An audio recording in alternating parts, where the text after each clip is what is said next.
Shivanshu recording studio बानावर किशुनगंज। कादल कौ छौड़ी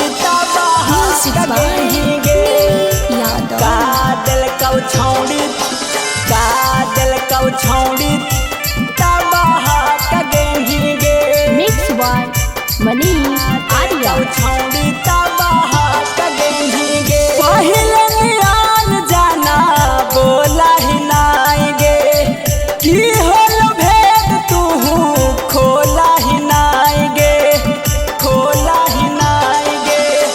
पहले नियान जाना बोला ही नाई गे की होल भेद तू खोला ही नाई गे हथवा छोड़ले जाही दूरी बनैले जाही प्यार में छौड़ी हमर टूट गेलौ कमर आगे कैसन तू लाभ में सावा कदही गे बहका दिल कौ छौड़ी बहा कगेही गे आगे कैसन तू लाभ में सावा कदही गे बहका दिल कौ छौड़ी बहा कगेही गे कादल कौ छौड़ी बहा कगेही गे कादल कौ छौड़ी बहा कगेही गे कादल कौ छौड़ी बहा कगेही गे कहा हो तुम मैया घर के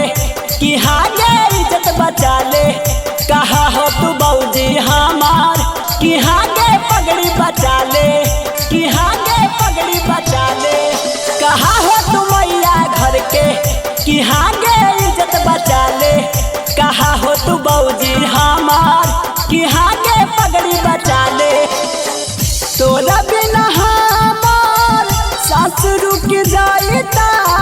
जिंदगी के भीख हमें मांगहियौला भर आगे दिलावा के झटका धक्का धक देनी गे बहका दिल कौ छौड़ी बहा कगेनी गे आगे दिलावा में झटका धक्का धक देनी गे बहका दिल कौ छौड़ी बहा कगेनी गे कादल कौ छौड़ी बहा कगेनी गे कादल कौ छौड़ी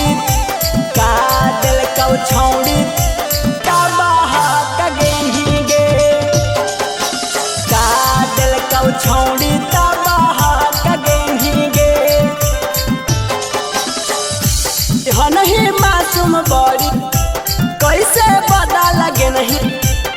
लवा तोड़े के अपराध तू बड़ा कहीं अपराध तू बड़ा कहीं नहीं मासूम बड़ी कैसे पता लगे नहीं दिलवा तोड़े के अपराध तू बड़ा कहीं सिंगर दिल बहादुर के रजनीश प्रेमी के साजिश छौड़ी गे तू ना जान पही आगे रहते खोपड़ी अपन ना दिमाग लगही गे बहका दिल कौ छौड़ी बहा कगेही गे आगे रहते खोपड़ी अपन ना दिमाग लगही गे पढ़ा दिल कौ छौड़ी तू पढ़ गेही गे शिवांशु रिकॉर्डिंग स्टूडियो बानावर किशुनगंज।